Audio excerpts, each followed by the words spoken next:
ಇಲ್ಲಿ ಔಟ್ ಆಗ್ತಿಲ್ಲ, ಅದಕ್ಕೂ ಜ್ಯೂಸ್. ಹೀಗಾಗಿ ಈ ಮಧ್ಯಮ ಮೇಲ್ಮಧ್ಯಮ ವರ್ಗದ ವಿದ್ಯಾರ್ಥಿಗಳು, ಕ್ರಿಕೆಟ್ ಪ್ರಿಯ ವಿದ್ಯಾರ್ಥಿಗಳು ಇವತ್ತು ಇದನ್ನು ಒಂದು ಉದ್ಯೋಗ ಮಾಡ್ಕೊಂಡು ಹೊರಟಂಥ ಒಂದು ಹೊಸ ಒಂದು ತಲುವಿನ ಕೆಲಸ ಈ ದೇಶದಲ್ಲಿ ಉತ್ಪನ್ನ ಆಗಿದೆ ಅನ್ನೋದಕ್ಕೆ ಅನೇಕ ಸಾಕ್ಷಿಗಳನ್ನು ಕೊಡ್ಬೋದು ನಾವು.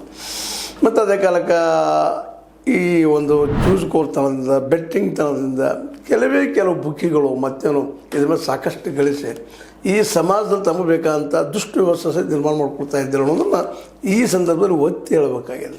ಹೌದು, ನಮಗೆ ಕ್ರಿಕೆಟ್ ಬೇಕು, ಆಟ ಬೇಕು, ಬೆಳವಣಿಗೆ ಬೇಕು, ಎಲ್ಲ ಬೇಕು. ಅದ್ರ ಜೊತೆಗೆ ಕೆಟ್ಟತನಗಳು ಬೆಳೀತಾ ಇದ್ದಾವೆ. ಯಾರು ಫೇಲ್ಯೂರ್ ಆಗ್ತಾರೆ ಕ್ರಿಕೆಟ್ನಲ್ಲೇ ಮತ್ತೇನೋ ಆಗ್ತಾರೆ, ಅವರು ಇಂಥ ಬೆಟ್ಟಿಂಗಿಗೂ ಮತ್ತದಕ್ಕೂ ಬೆನ್ನತ್ತೆ ಅದು ತಮ್ಮ ವಯಸ್ಸನ್ನು ಕಳ್ಕೊಳ್ತಾ ಇದ್ದಾರೆ, ಜ್ಯೂಸ್ ಕೋರ್ತನಕ್ಕೆ ಬೀಳ್ತಾ ಇದ್ದಾರೆ. ಇದು ಸಹಿತ ಅಷ್ಟೇ ನಾವು ಈ ಸಂದರ್ಭದಲ್ಲಿ ನೆನಪಿಸಬೇಕಾಗಿಲ್ಲ. ಆದರೂ ಈ ಆಟದಿಂದಾಗೆ, ಈ ಒಂದು IPLದಿಂದಾಗೆ, ಇಂಡಿಯನ್ ಪ್ರೀಮಿಯರ್ ಲೀಗ್ದಿಂದಾಗೆ ಕ್ರಿಕೆಟ್ ಬೆಳವಣಿಗೆ ಆಗ್ತದೆ. ಕ್ರಿಕೆಟರ್ಗಳಿಗೂ ಕೆಲವೊಮ್ಮೆ ಬಡ ಕುಟುಂಬದಿಂದ ಬಂದಂಥ ಮಕ್ಕಳು ಹೆಲ್ಪ್ ಆಗಿದೆ, ಇಲ್ಲ ಅಂತಲ್ಲ. ಮತ್ತು ಇನ್ನೊಂದು ಭಾಳ ಮುಖ್ಯ ಇದ್ದೆ ನಿಮಗೆ ಆರಂಭದಲ್ಲಿನ, ಈ ಒಂದು IPLನಿಂದಾಗೆ ಇವತ್ತು ನಾವು ವರ್ಲ್ಡ್ ಕಪ್ಪನ್ನು ಬೆಂದಲ್ಲಿ ಗೆಲ್ಲುವಂಥದ್ದು ಸಾಧ್ಯ ಆಗ್ಯದ.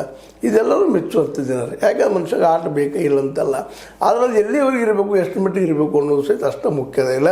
ಆ ಎಲ್ಲ ದಿಶೆಯಲ್ಲಿ ಅಭ್ಯಾಸ ಮಾಡಿದಾಗ ಇದು ಒಂದು ಸಮಾಜಕ್ಕೆ ಮಾದರಿಯಾಗಿ ಸಮಾಜವನ್ನು ಎತ್ತಿ ನಿಲ್ಲಿಸುವಲ್ಲಿ ಸಹಕಾರಿ ಆದರೆ ಭಾಳ ಉತ್ತಮ. ಅದರ ಪ್ರಮಾಣ ಭಾಳ ಕಡಿಮೆ. ಮತ್ತು ಇದ್ರ ಜೊತೆಗೆ ಈಗ ನೀವು ಹಿಂದಿನ ಒಂದು ನಮ್ಮ IPL ಗೆದ್ದಂಥ ಸಂದರ್ಭದಲ್ಲೇ RC